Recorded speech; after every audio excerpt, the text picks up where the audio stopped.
Oi, aqui Gêner Cristiano do canal História São Humanas em mais uma aula sobre a sociedade mineradora, tema que faz parte da história do Brasil colônia. Bom, hoje nós vamos trabalhar com uma comparação entre a sociedade mineradora e a sociedade açucareira. Tema muito comum em provas, vestibular, Enem, enfim, é uma pergunta, são questões muito frequentes abordando esse tema. Então, vem com a gente!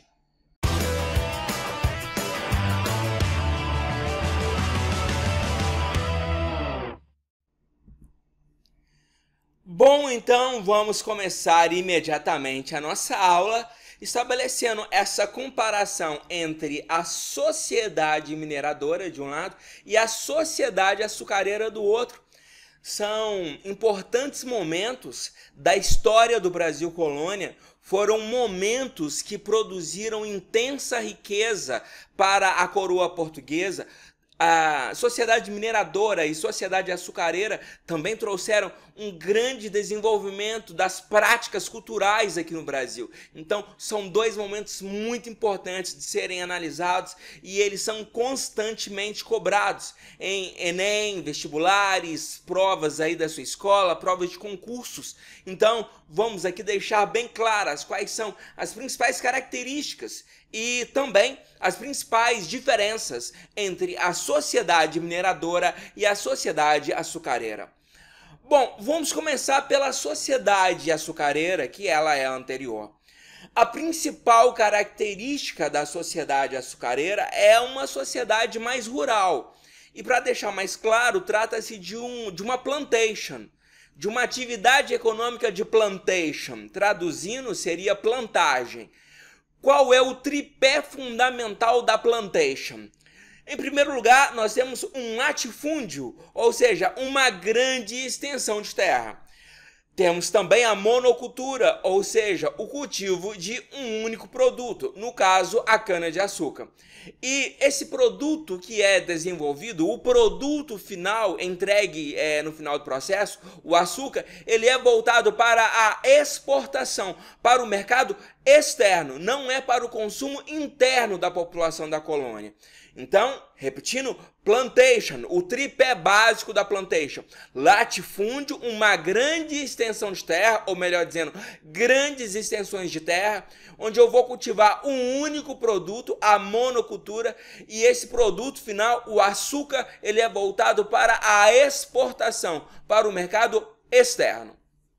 Bom, do outro lado, na sociedade mineradora, nós temos uma característica bem diferente.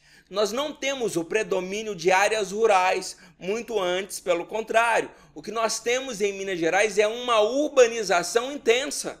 Eu já falei isso aqui nas aulas anteriores, não se esqueça. Minas Gerais, o sertão de Minas Gerais, passou por um dos mais rápidos processos de urbanização da América Portuguesa.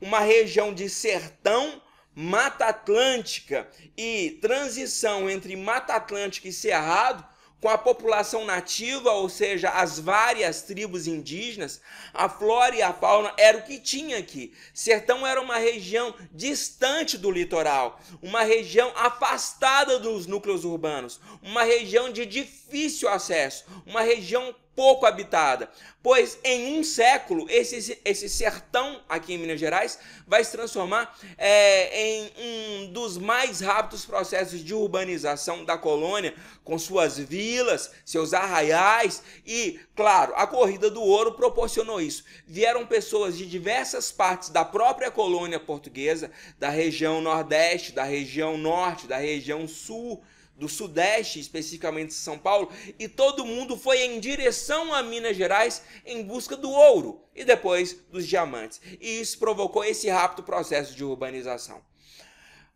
Vamos para a nossa próxima característica.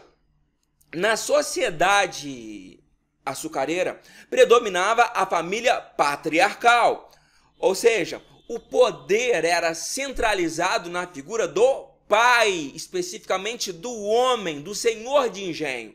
era o senhor de engenho que, como posso dizer, exercia o poder político, o poder econômico e o poder cultural em toda a sociedade. E, dessa forma, a economia também estava centralizada nele. A economia, a cultura, enfim, todos os aspectos da organização social.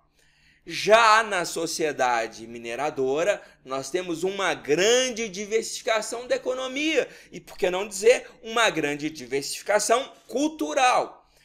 Essa diversificação econômica, ela pode ser explicada da seguinte forma.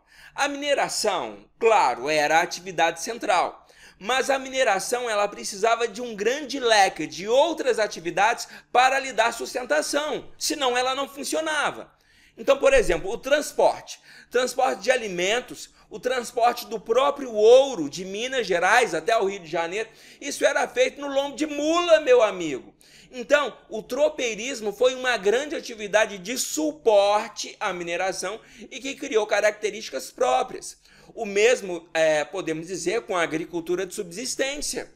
Se não houvesse o desenvolvimento de uma agricultura de subsistência aqui no sertão de Minas Gerais, as pessoas não teriam como se alimentar. Os mineradores e os prestadores de serviço dos mineradores não teriam como se alimentar. Outras atividades, secos e molhados, né? Aquela cachaça marota, aquela carne seca, enfim, as boticas com aqueles medicamentos feitos utilizando as ervas naturais da região, toda essa dinâmica da atividade econômica, ela vai se desenvolver, a economia vai se diversificar e não vai ficar centralizada em um único produto, como, por exemplo, ocorria na sociedade açucareira. A sociedade açucareira, ela é basicamente bipolarizada. Nós temos basicamente duas figuras centrais. O senhor de engenho, o senhor de escravos, com as suas extensas, com as suas grandes posses de escravos, 200, 300, 400, 500 escravos, dominando a pirâmide social, dominando as relações de poder político, de poder econômico e poder cultural. E lá na base da pirâmide nós temos os escravos provenientes da África para sustentar, para fornecer, melhor dizendo, a mão de obra necessária para o engenho de açúcar. Já em Minas Gerais, na sociedade mineradora, nós temos uma grande mobilidade social. A sociedade continua escravista, mas com outras características. Vamos entender por quê.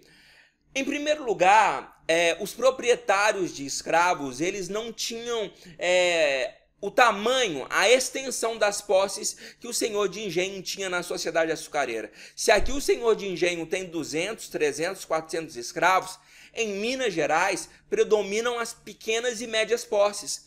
Então, basicamente, nós vamos encontrar proprietários de escravos que têm entre 3 e 5 escravos. E aí, essa relação do senhor com o seu escravo é uma relação direta. O senhor, ele conversa com seu escravo, o escravo frequenta a sua casa, frequenta a sua cozinha, presta serviços de confiança para o seu senhor. Então é uma relação muito mais próxima. E essa relação mais próxima entre os senhores e seus escravos vai permitir, por exemplo, a figura do escravo de ganho.